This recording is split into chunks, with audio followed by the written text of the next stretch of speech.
Hello everyone, I am सिमरन त्यागी और इस video में हम पढ़ने वाले हैं फिफ्थ सेमेस्टर की जूलॉजी की जो हमारी फर्स्ट बुक है, diversity of non chordates and economic zoology.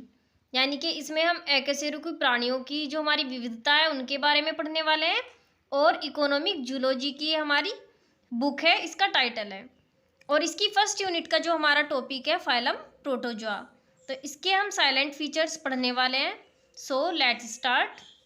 सबसे पहले हम जान लेते हैं कि फाइलम प्रोटोजोआ इसमें कौन कौन से जीव जंतु पाए जाते हैं। तो ऐसे सभी जंतु जिनका शरीर एक कोशिकीय यानी यूनिसेलुलर या अकोशिकीय यानी कि एसेलुलर होता है, संघ प्रोटोजोआ में रखे गए हैं। ये जंतु सृष्टि के सरलतम तथा निम्न कोटि के प्रथम जंतु हैं और इनको सृष्टि के सरलतम और प्रथम जंतु कहा गया है निम्न कोटि के। तो उसका हम देख लेते हैं, थोड़ा दो वर्डों से मिलकर बनता है। प्रोटोज का मीन होता है फर्स्ट और जून्स यानी कि एनिमल्स, जिनका सर्वप्रथम एक साइंटिस्ट थे ल्यूवेनहोक। उन्होंने 1677 यानी कि 1677 में अपने द्वारा बनाई गई सूक्ष्मदर्शी की सहायता से अध्ययन किया था। और उसके बाद एक न्यू साइंटिस्ट आए जिनका नाम था गोल्डफस। तो गोल्डफस ने 1817 में सर्वप्रथम इस संघ को प्रोटोजोआ नाम दिया। यानी प्रोटोजोआ संघ का अध्ययन किसने किया था? ल्यूवेनहुक ने। लेकिन जो गोल्डफस थे उन्होंने इसको प्रोटोजोआ नाम दिया। और इस संघ के साइलेंट फीचर्स क्या होते हैं, अब हम ये देखते हैं। इस संघ के प्रमुख लक्षण निम्नलिखित हैं। फर्स्ट दिया गया है यहाँ पर कि इस संघ के जंतु विभिन्न वातावरणीय दशाओं में रहने के लिए अनुकूलित होती हैं। वो कौन कौन सी हैं?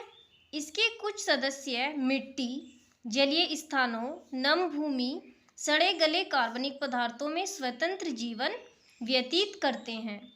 कुछ सदस्य जंतुओं तथा पादपों में परजीवी के रूप में पाए जाते हैं। यानी कि इसके कुछ सदस्य जो हमारा प्रोटोजोआ संघ है वो दूसरे जीवों पर भी परजीवी के रूप में पाए जाते हैं और उनसे अपना भोजन प्राप्त करते हैं। उसके बाद यहाँ पर इसका जो सेकंड यहाँ पर फंक्शन दिया गया है कि इसके जंतु कैसे होते हैं, वो है कि इस संघ के जंतु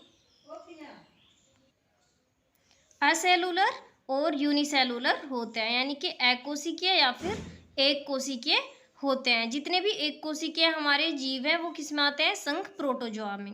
जैसे कि हमारा एंटमीबा हिस्टोलिटिका हुआ, युगलिना हुआ, ट्रिपेनोसोमा, जियार्डिया, ये सब क्या है?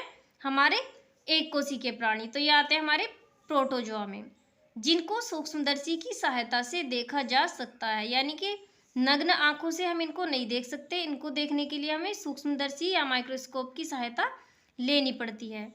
और ये जंतु जीव द्रव्य स्तर का संगठन करते हैं। यानी कि ये प्रोटोप्लाज्म का क्या करते हैं? संगठन करते हैं। थर्ड दिया गया है कि इन जंतुओं में प्रचलन यानी कि लोकोमोशन प्रायः पादाप, रोमाप या कशाभिकाओं की सहायता से करते हैं। यानी स्यूडोपोडिया, सीलिया और फ्लैजेला की सहायता से करते हैं। आपने पढ़ा होगा फर्स्ट सेमेस्टर में ट्रिपेनोसोमा में जो लोकोमोशन था वो फ्लैजेला की सहायता से होता है। जबकि जो हमारे कुछ प्रोटोजोआ परजीवियों में प्रचलन के लिए तरंगित कला यानी लोकोमोशन के लिए तरंगित कला, तरंगित यानी कि थोड़ी तरंग टाइप की, एस टाइप से अनडेल्टिंग मेम्ब्रेन भी पाई जाती है। फोर्थ दिया गया है यहाँ पर कि इन जंतुओं में पोषण प्रायः प्राणी सम, पादप सम, मृतोपजीवी अथवा परजीवी विधियों द्वारा होता है। यानी कि होलोजोइक होता है, होलोफाइटिक या फिर सैप्रोजोइक या सैप्रोफाइटिक। यानी कि ये अपना मृत जीवों से भी भोजन प्राप्त करते हैं अथवा परजीवी विधियों द्वारा होता है। जैसे कि भी बताया था कि ये परजीवी के रूप में भी रहते हैं। भोजन का पाचन अंतराकोशिकीय होता है जो खाद्य धानियों में होता है। प्रोटोजोआ संघ के जो जंतु हैं उनमें फूड वैक्यूल्स पाए जाते हैं और उनमें भोजन क्या होता है? भोजन अंतराकोशिकीय भोजन का पाचन होता है। उसके बाद दिया गया है कि श्वसन तथा उत्सर्जन यानी रेस्पिरेशन तथा एक्सक्रेशन शरीर की सतह से विसरण के द्वारा होता है। जंतुओं के शरीर में आवश्यकता से अधिक जल के नियंत्रण के लिए संकुचनशील रिक्तिकाएं यानी कॉन्ट्रैक्टाइल वैक्यूल्स पाए जाते हैं। संकुचनशील रिक्तिकाएं क्या होती हैं? जो सिकुड़ जाती हैं, अपने आकार से छोटी हो जाती हैं, उनको बोलते हैं हम संकुचनशील रिक्तिकाएं। तो ये क्या करती हैं? जो आवश्यकता से अधिक जल होता है उसका नियंत्रण करती हैं। उसके बाद 6th दिया गया है यहाँ पर कि ये जंतु विश्वव्यापी वितरण दर्शाते हैं, यानी कि ये संसार भर में हर जगह पर पाए जाते हैं, ऐसा नहीं है कि ये कहीं पर नहीं पाए जाते। 7th पर दिया गया है कि इन जंतुओं में प्रायः लैंगिक या अलैंगिक विधियों के द्वारा जनन होता है। ठीक है, अनुकूल परिस्थितियों में जंतु प्रायः अलैंगिक विधि से जनन करते हैं, यानी कि फेवरेबल कंडीशंस में जो प्रोटोजोआ संघ के जंतु होते हैं वो रिप्रोडक्शन किस टाइप का करते हैं? असेक्सुअल। जबकि इनफेवरेबल जो कंडीशंस होते हैं यानी कि प्रतिकूल परिस्थितियों में इनमें प्रजनन लैंगिक विधि द्वारा होता है, जबकि इनफेवरेबल कंडीशंस में इनमें रिप्रोडक्शन पाया जाता है हमारा सेक्सुअल टाइप का। सो हमें फाइलम प्रोटोजोआ का साइलेंट फीचर्स पढ़ने थे और हमें पढ़ना है इसमें उसका क्लासिफिकेशन। ये मैंने सिलेबस इसका पहले डाल चुकी हूँ, आप जाकर देख सकते हैं चैनल पे। इसके बाद इसका हम क्लासिफिकेशन देखते हैं, phylum protozoa classification. Phylum protozoa classification को 4 भागों में डिवाइड किया है। इसकी 4 क्लास हैं, सार्कोमेस्टिगोफोरा, स्पोरोजोआ, सीलियोफोरा और निडोस्पोरा।